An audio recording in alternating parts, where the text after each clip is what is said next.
Hey Hip Chicks! Today's video has us outside because I want to talk to you about the ups and downs of homeownership. So it's really important that we understand one of the issues that we often can have is our garage doors. Sometimes they go up, but they won't come down, or vice versa. So I want to review with you 5 easy tips on how to manage those misbehaving garage doors so that you can save money, stress, and time. That's what I do here at Hip Chicks. That's my whole focus because I want to make sure that you can handle homeownership and get back to real life because that's where the fun is. Now, let's talk about those 5 tips, but before you do, let's make sure that you subscribe so that you don't miss any videos that come out every Friday. Now let's dive into that list so you can get access to the garage.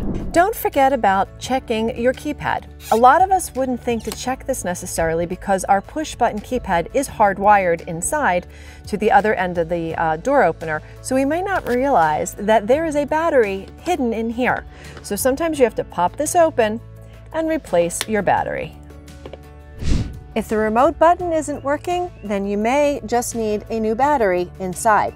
They are often these large button batteries that you can pick up at any home center, but we have to remember these things will conk out over time and need to be replaced.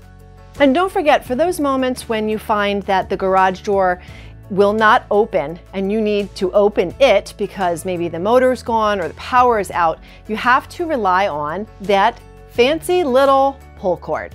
Super simple and easy. Grab that red handle, you pull on it, and it disengages the whole door from the track so that you can then manually raise or lower the door. Just remember that it does not lock the door, so your garage will be able to be opened manually by anyone else, but make sure your interior door to your house is locked. One of the biggest issues with malfunctioning garage doors is that the I-beams that are on either side of your door track aren't communicating properly. And it's a very easy fix if you know what to do. With a green light on the one side and an orange light on the other, we have the 2 I-beams communicating properly with one another. If they are faced with an obstruction or they are misaligned, the doors will not rise and fall. So you can always adjust the alignment here by sliding this up or down on the roller track, or you can adjust the wing nut so you can turn the angle of that beam so that it communicates with its partner on the other side of the frame. Don't pay someone to come and align this I-beam. This is an easy task you can DIY. Here's another one of those potentially obvious solutions. Is your garage door opener still plugged in into the ceiling outlet? Maybe somebody came along with a tool or a ladder and pulled the cord. So you definitely want to check that, as well as a circuit breaker in the basement, just to see if something tripped.